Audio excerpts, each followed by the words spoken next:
椿だぜ。地下なのよ。何度ストーカーの続きをプレイしていくわよ。本動画は連続企画の3回目。まだの人は過去の動画から見てくれよな。概要欄にリンクを貼っておくわね。それじゃあゲーム再開だ。椿か。はい。晩餐会から一夜明けたところからゲーム再開。なんか教会の横に人がたくさん集まっているぞ。アーニュレット？なんぞそれ。次の目的地である悪い魔法使いの塔に入るために必要なアイテムなのよ。それがこの先にあるのか。理屈はよくわからないけど、スーパーパワーを秘めたアミュレットは地下墓地にあるの。どうやらライバルは先に行ってしまったようだぞ。はい。安定の主人公で遅れ方。ネタバレで申し訳ないが、最後に勝つのは私だからな。過去にも塔の攻略のため、城の兵士が何人も挑んでいるのだけど、漏れなく逃げ帰ってきたという恐ろしいダンジョンなのよ。そんなフレーバーテキストでビビったりしないのだぜ。朗報です。このダンジョン、厄介なジャンプアクションはありません。そんな楽勝だろ。プップクプーなのだぜ。言葉の意味はわからんがとにかくすごい自信で。ジャンプアクションがないってことは、いわゆる謎解きなのだろう。最悪攻略サイトを見れば答えが書いてるんだ。つまずくような展開はありえないと思うぞ。はい。このダンジョンは前半パートと後半パートに分かれているの。8つの部屋で8つの謎を解き明かすことで、向こう岸に渡ることができるって仕組みなのよ。前半パートは謎解きがメインなんだな。基本的にはこの部屋と同じ作りの小部屋がと8個あるの。各部屋の看板的なものにアクセスするとリドルスタートなのよ。こっちは違うか。おっきい方は墓標ね。なになに？黄色は赤の次、赤は白の次、これがリドルなのか。はい。内容は頭に入れておくのよ。うわ、敵が降ってきたぞ。正しい順番で敵を倒せばここはクリアね。赤白黄色。白赤黄色よ。もちろんわかってるよ。ほら、そんな歌詞の歌があったろ。チューリップの歌ね。黄色いのがすごいアクティブ。巻き込まないように注意しつつ赤いのを倒すのよ。黄色いのちょっと硬いな。一緒に殴ってもよかった系だ。はい。2号室、次のリドルよ。彼は願いが叶うまで全く音を立てなかった。これはあれだ。じっとしているのが正解だろう。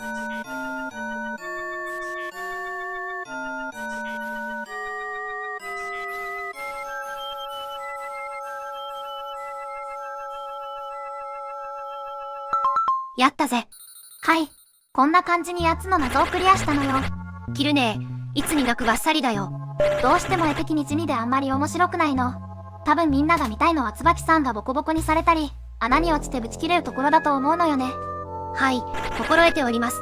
私にスーパープレイを期待してはいけない。ここの渡し船はアミュレットの入手後は機能しなくなるの。つまり宝箱の中身はこのイベント進行中しか入手できないのよ。きちんと回収するぞ。こいつはライバルの一人。バーボさんに追いついたわね。死ぬ思いで謎を解いてきた。死ぬ要素あったかな。お城の兵士と同じグラフィックの時点でお察しな感じの人なのよ。重要なキャラなら固有のグラフィックがもらえるもんな。はい。炎に焼かれてワオワオ言いながら高い高いしてしまうわ。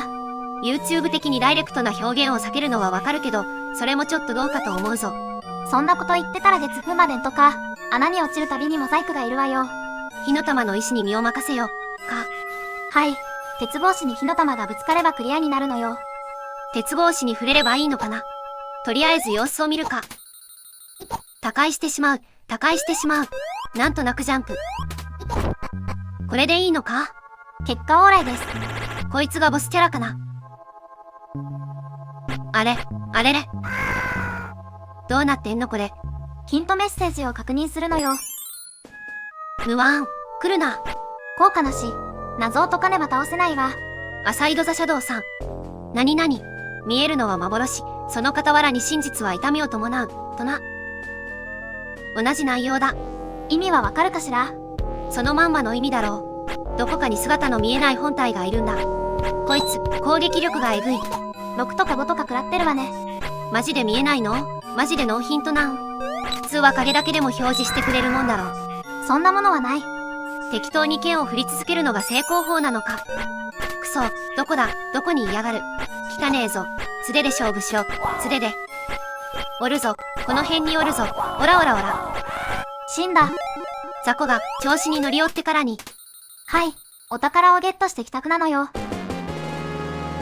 アーリュレットゲットだぜ。アミュレットの発音変じゃない？アーリュレット。言えてない。アーニュレット。アーリュレット。うふ。いいね。この剣にはもう触れてはいけないよ。はい。こうして悪い魔法使いの塔に入るための重要アイテムを手に入れたのよ。道中の底も少し手強くなってきた。その赤いキノコは毒を持っているので注意よ。毒消し層はなんとなく一つ買っただけなんだよな。毒消し層、現地調達。食らわないに越したことはないけど対応も必要。備えあれば嬉しいな。でだ、さっきから気になってたこいつはどういうギミックだ？その木、ちょっとだけ色が違うでしょ。そう？後で色の違う木を切ることができるの。今はどうしようもないけど、そういう木があるってことは覚えておいてね。めっちゃ通れない感じ醸し出してるぞ。勝手に使ってくれた。これができるんなら鍵も使ってくれよとは思う。はい。悪い魔法使いミルノ塔に突撃なのよ。どうしてもこの先に進むつもりか？イエスだ。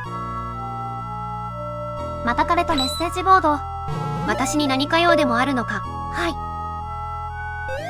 今度は動いてない昇降機かしら。甘く見ると痛い目に遭うぞ。それでもいいのか？はい。昇降機が動き出したわね。このダンジョン、複雑に見えて仕掛けは単純なの。動く足場も平面的に動いているので特に問題はなかった。やたらと親切な結告文が多いダンジョンなのよ。神の導き？なんか様子がおかしいぞ。はい。結構やり直したタイムアタックスイッチ。真面目に設定がちょっとタイトすぎるんよ。急がないと道が塞がってやり直し。いけた。ニンニクゲット。10回くらいやり直したぞ。リトライは早い感じでよかったわね。おや、ドッペルさんかな？はい。容赦なく退場させられるのよ。ちょっとうろうろしてここしか道がないと悟る。はい。ニンニクは使わないと効果がないぞ。どう使ってるんだろうな。食ってるのか刻んでるのか。ニンニクで撃退できるってことは吸血鬼の類かな。その目は節穴か。ラックエルフってタイトルやろう。参戦。ライル君はフォレストエルフだと前回話したわね。フォレストの意味はわかるわよね。フォレストは森だろう。つまり森エルフ。それってめっちゃ普通のエルフじゃねえの？もしかしたらケイブエルフとかシーエルフもいるのかもしれない。はい。散々道に迷った挙句の隠し通路。ちんたらしてるから逃げ込むところを見逃してしまっていたのよ。ご丁寧に教会が完備されているダンジョンなのでセーブもしておいた。エケエケと毒消しが取り放題だったわね。鍵はまだ見つけてないぞ。またしてもタイムアタック系のスイッチ。ここは踏むタイミングが重要。いける。いわゆるドッスンタイプのトラップゾーン。感じのタイミングで踏まないと鉄球に進路を塞がれるのよ。鉄球が落ちた音でタイミングを測るんだ。地味にスケルトンが強い。リーチの長い突きを放ってくるので、攻撃連打だけでは差し込まれるわね。ちょい、なんか一言二言あると思うやん。もう始まっとる。この偽物め、私の姿をいかに真似ても無駄だぞ。本体はフライデー先生の方だからな。むしろエケケのみが本体。ほらほら、どうすんのほら。逃げた。後を追うのよ。待て待て。おるおる。また逃げたわね。下書きになる。現時点では塞がっているの。この先でボスを倒すことで進めるようになるのよ。了解だ。おっと、噂の悪い魔法使いだな。やっつけてやる。はい。魔導士見るの登場よ。塵に戻れとか言ってる。ダークエルフってなんなんよ。イメージ的には顔色の悪いエルフよね。イメージ術で使ってた。なんか中二心をくすぐるよな。私は多くメイジちゃん。なんか話が噛み合わない感じになってるぞ。フライデちゃんが全力で敵意を剥き出しているので話し合いの余地はなし。バトルに突入なのよ。初めてまともなボスが出てきた感じがするぞ。固有のグラフィックを持ったボスは初めてね。いきなりかよ。こういうのって普通気の利いたボス戦 BGM とかあるよね。かなりの機動力を持ったボスだけど、パターンを観察して動きを先読みするのよ。こっちの3倍くらいの機動力があるぞ。くっそ、当たらない。動きをよく見るのよ。基本的にはエリアの外周をぐるぐると回っているようだ。距離を取る形で火の玉を飛ばしてくるだけなのよ。先回りして置いておく。やん。倒した？バトル中メッセージね。おっとっと、なんか公爵が悪者な雰囲気出てきたぞ。公爵とか大抵は悪者でしょ。悪くない公爵もいるよ。多分だけど。展開が少し単調なのでカット。倒したぞ。ここからしばらく公爵のお話。悪い魔法使いに金銀を脅し取られていたという話は真っ赤な嘘だったの。そういうことにして公爵は住民から重い税を徴収していたのか。そんな中、例の三バカが財宝の話を持ち込んだの。そういやなぜかあいつら城にいたもんな。例の石板とジュエルについて吹き込んだのね。それでこの魔導士が持っているジュエルが必要になったのか。ツバチか。つばちか。はい。リタ・オレンジ様からイタリア産の高級スパゲッティに、リチェコが2キロ届いているわよ。スパゲッティに。ってこれいつもハローズで買ってるやつだ。国産だと半分の量でお値段は2倍。とてもコスパの良い我が家の主食なのよ。地味にありがてえな。ありがとうございます。水で戻してから小分けにして冷凍しておけば、ちょっと温めるだけですぐ食べられるのよ。ビターオレンジ様、ありがとうございます。はい。お話の方は塔を攻略してお城に戻ったところ、公爵が正体を表した感じの展開なのよ。お姉ちゃんのフルネームが出ていたな。カーラ・ボズワルスキー。なんとなくロシアっぽいお名前。あっちの人って名前にノフとかスキーとかチョフとかついてることが多いよな。〇〇のホニャララ的な意味合いらしいわ。イヴァンのフならエヴァンの息子的な感じ。じゃあカーラ・ボズワルスキーはボズワル一族のカーラという意味になるわね。結局いい感じに利用されてジュエルを集めさせられていたのか。ドロンジョ様的なキャラかと思っていたらとんだ藤子ちゃんだぜ。公爵に財宝の話を持ち込んだのもやっぱりカーラだったみたいね。財宝を山分けするということで協力関係を取り付けたのよ。ものすごく古典的な床トラップにかかって落ちてしまったぞ。はい。公爵の方が一枚上手だったようね。最初から独り占めするつもりで利用していたのよ。ああ、赤も取られた。はい。5つのジュエルのうち2つが公爵の手に渡ってしまったわね。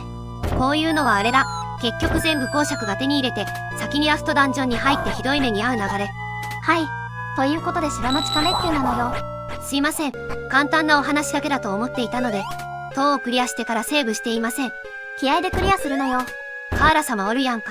なんか知らないけどトラップにはまって身動きが取れないみたいね。やっぱドロンジョ様だわ。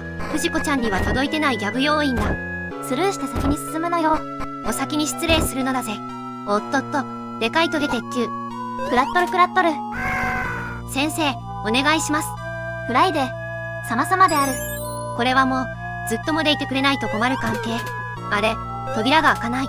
新しいスイッチが生えてきたわ。危なかったぜ。そういうのはちゃんと避けてから言うのよ。これはさすがに察するぞ。4つの壺に4つの台座。こうやって置いていけばいいんだな。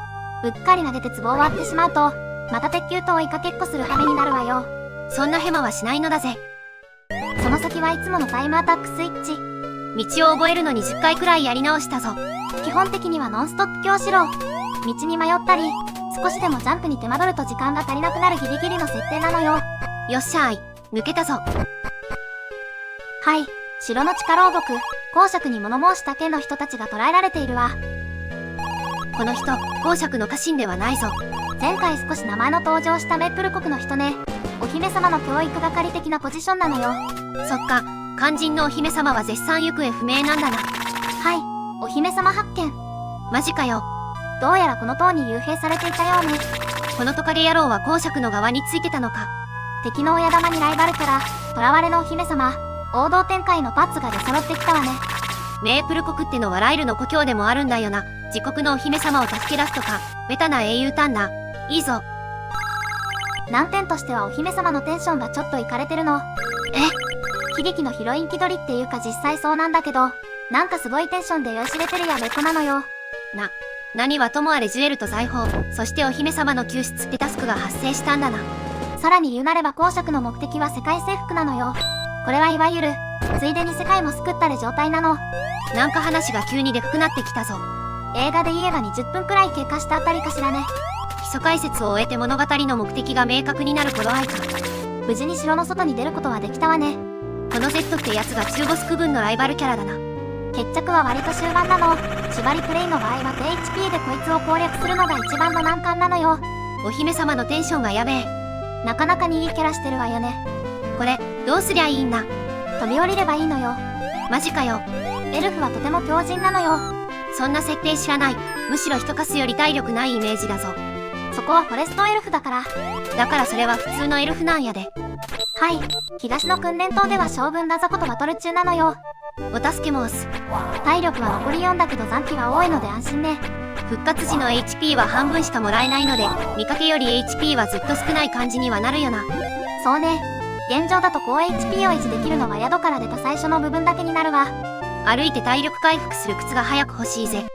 公爵は船で脱出、追ってこられないように灯台の火を消してしまったの。それを復活させるためには太陽石というアイテムが必要なのよ。鎧を何度も殴れと言われたが1回でよかったけ。こには重要アイテムが一つ隠されているの。これやな。いつもの鍵じゃないか。この鍵でお城の扉を開けて、スイッチを踏むことで次のエリアへの道が使えるのよ。鍵の在庫を不正に所持していれば想定外のショートカットが可能な勢い。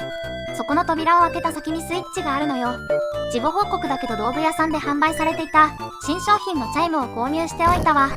便利アイテムらしいな。エリア内の宝箱に命の素が入っていると、音を鳴らして教えてくれるアイテムなのよ。山彦の笛的なものか。所持しているだけで効果のあるアイテムなのよ。近くの階段、見つけた。あとはもう簡単ね。動かない足場など物の数ではないわ。ブロックとして積まれていれば位置関係は分かりやすいわね。足場の大きさが全部同じだからな。足場だけで浮いてると遠近法で見た時に脳がバグるんだ。お、水が抜けて通路が姿を現したぞ。あれが次の順路になるわね。今回はここまで。と見せかけて、前回スルーした三差路の北側を見に行くのだぜ。ちゃんと覚えていたのね。まあ、新たなギミックが解放されて、行ける場所が増えたとかそういうのではないが、今後のために何があるのかくらいは確認しておきたい。行ける範囲はしっかり確認しておく。大事なことよ。なんか小さいのが無限に湧いてくるんだが、倒しても1円にもならないので相手にするだけ時間の無駄だな。沼地はダメージゾーンになっているわ。こんなん絶対に箱が鍵握ってるやんか。持っていきますね。おっちらせよっこいしょ。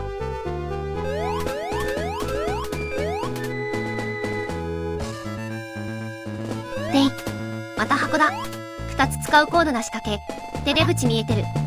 箱、ただの箱だった。なんか都合があるやん。とりあえず渡ってギミックの全容を確認するのだぜ。一見すると簡単な足場ね。あれ、こうやって半歩前に出ていれば自動的に足場に乗れると聞いたのに。それは高さが同じ倍の話よ。なんだこれ、一段低かったのか。対岸に渡るにはジャンプ力が足りないわね。そのための壺だったのか。動く足場に壺を置くことで1マス分の高さを確保する作戦。これが正解に決まってるだろ。あれ、なんか妙にずれてね。動く足場の位置はその場所の半歩奥なのよ。半歩とかそんな微妙な位置関係あるんかよ。とにかく壺に乗ってしまえば問題なかろうて。落ちた。壺落ちた。大丈夫大丈夫。空間認識 100%。あとはやるだけ。といや、違うそうじゃない。相席したいわけじゃないんだ。その壺、実は感性を遮断する魔法の壺なの。どういうこと？上に乗っているだけでは足場に置いていかれるの。壺に乗ったら床の動きに合わせて自分で歩く必要があるのよ。そんなん知らんし。マジかよ。うおー、歩け歩け。急がず確実に。抜けたわね。手強い足場だったぜ。骨。はい。なんか物騒な感じの小屋なのよ。犬とおばあちゃん。なんか魔法のアイテムでもくれるのかな？はい。実は、何もないのよ。ないんかい。とはいえ、ここにミサリーというおばあちゃんがいるって情報は手に入れたわね。